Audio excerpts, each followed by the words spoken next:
Estate planning is meant for the well-being of your loved ones. Adapted from a previously published written by Li Keqiang. Plan ahead. It wasn't raining when Noah built the ark. Richard Cushing. An integrated estate plan, while perhaps not the most exciting of plans, is a necessity of life. Anyone with sense would choose to make a plan. Estate planning is about living. Estate planning is not about dying, it is about living, as those who will be left behind must continue to live. The fate and well-being of your family members depend on your making an estate plan. If you want to keep your home, your savings, your investments in the family, make plans now while you have the wits about you, while your better judgment is not tainted by undue influence or heaven forbid senility.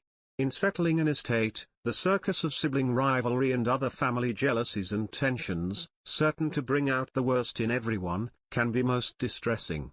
The prospect of inheritance may elicit unfamiliar strains in nearly everyone's character.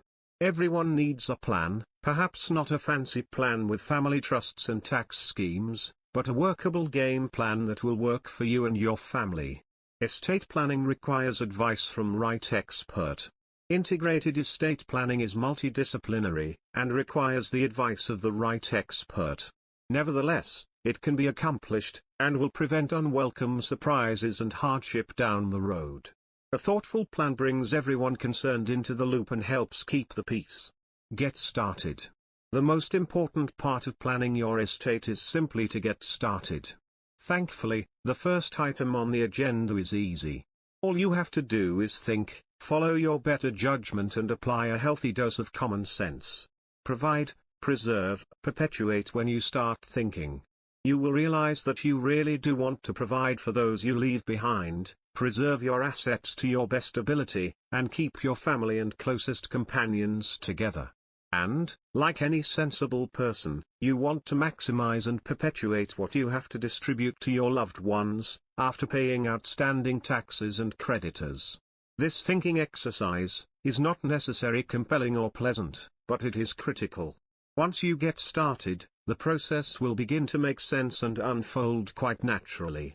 Why must you plan? Because only you can truly understand the delicate issues surrounding the potential distribution of your own assets. When meeting with your competent estate planning professional, you want to have some idea of what you hope to accomplish. Make a list.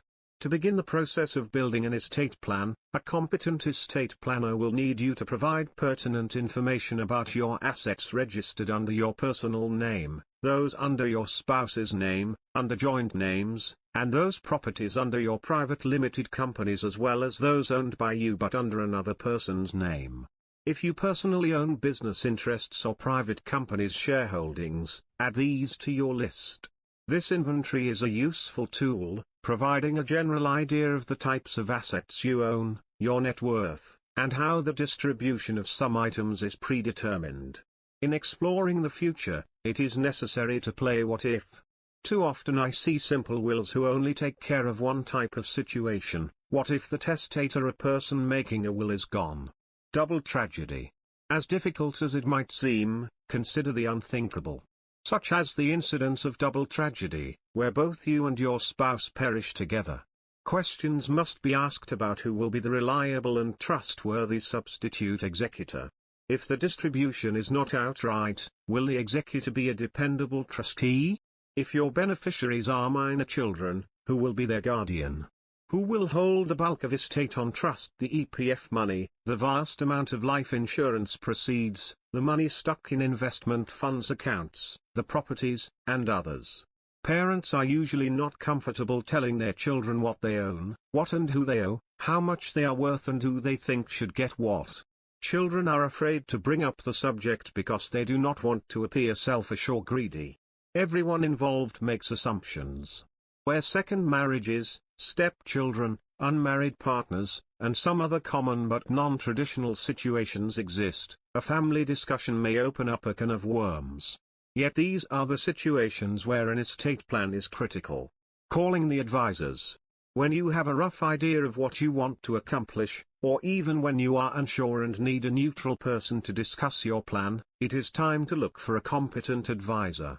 Whether you are thinking to call on your lawyer, accountant, insurance agent, will writer or private banker, seek an individual with training and experience specific to estate planning, and settle for nothing less. In looking for a pro, you want to protect the fruits of your labors. Your family, your home, your properties and your life are at stake. This is not the time to be shy.